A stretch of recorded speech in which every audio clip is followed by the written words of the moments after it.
Before we get to today's video, I want to thank the sponsor, Comic Barricade. Comic barricades are a fantastic solution to a problem I bet you've had before. Have you ever had your comic books lean or fall over inside a comic book box that wasn't completely full?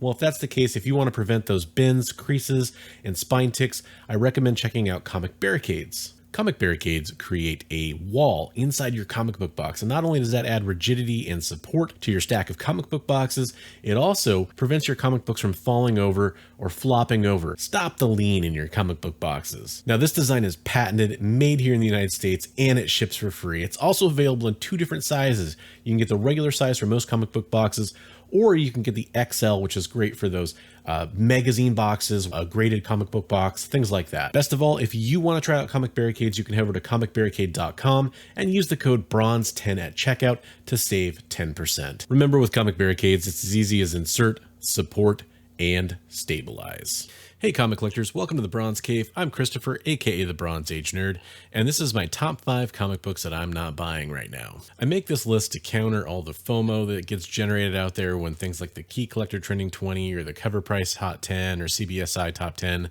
come out, and people start looking at those books and they get a little FOMO and they want to go buy them on eBay. Well, here's just a little bit of a FOMO check for everybody. So the first book on my list this week is the Something is Killing the Children 21 Tyler Kirkham variant. Tyler Kirkham has done some really cool stuff recently. I think a lot of the Whatnot exclusives have really given him a lot of attention generated at him. And the Something is Killing the Children variants in particular have done pretty well over time. They usually come out hot and then they kind of fizzle out. For the most part, most of these Something is Killing the Children books don't really seem to be holding that kind of value, especially for these non-key, more recent issues. When you go to early in the run stuff, that stuff was pretty low print, hard to find, and it's highly sought after by collectors, especially those keys. Now, not a whole lot's happening in the series. It's really generating a lot of buzz. We kind of just have this residual excitement about the series in general. And Tyler Kirkham variants, while they tend to do well, don't tend to hold their value long term. So for those reasons, I don't think this book is a good investment this week. All right, next up on the list, let's talk about it. Catwoman 43, the Sozumika variant. Oh my gosh, this thing took off like a rocket. And I saw some speculation from people in the community that some of those sales might be a little bit bullshit. And I think it's possible that is the case. I think there might be some, let's see, the phrase I saw was fuckery afoot. And I think that definitely has a potential to be true with this book. Every one of these Sozumika variants since Catwoman 39 has just exploded when they come out, and most of them have not held their value. This one shot up like a freaking rocket, and it's a pretty cool cover. It's one of my favorite ones she's done since Catwoman 39, but even then, there's no way if you're going out and buying this book at what it's going for right now, that you're going to make money on this 6 months down the road. At least I can't be convinced of that, so that's why I'm not buying it. Okay, how about 68 #1? Now, this is showing up on the list because Key Collector learned that it is being animated. It's going to be developed into an animated TV project. I am so done with new independents. I personally just don't see it with a lot of them. I think right now we're kind of in a bear market, and these new independents, I mean, it's like buying a lottery ticket. Sure, if it pays off, great. If that's like that animated series becomes extremely popular, awesome. But animated shows have an uphill battle. Even if they're liked, I can't see the comic book doing super well. It just doesn't seem like it's very smart in a numbers sort of way. And I think that you're better off backing off on this one. My guess is it'll probably be available at a lower price soon. Okay, how about New Mutants 25, the Art Germ 1 in 50, and kind of a bonus one, the Art Germ 1 in 100.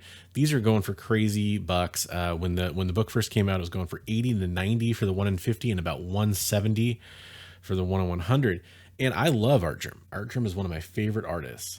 I don't think there's much special about this particular Art Germ book, though. It just doesn't really do it for me. There's actually been better Goblin Queen books covers in the last year, for my money, that are still selling at cover price. I do love Art Germ stuff, though. Maybe it's for the completionists. I don't really know. But I think you're going to be able to get this one for a big discount in a few months. Okay, the final book on the list is Thor God of Thunder #1. This is the first mention of gore. I don't think that's really what people are going after. I think they're going after the Black Berserkers, which is Gore's kind of, soldiers, essentially. It is also the first Old King Thor. There's a lot of little minor key stuff in this, but I think they're all minor. And if you add up enough minor keys, Yeah, sure, it's a $10 or $20 book, but is it really going to become a huge deal when Love and Thunder comes out? It might peak around that time, and then I bet we'll see a huge fall off after that. So I don't think there's any reason to go wasting your money on this book.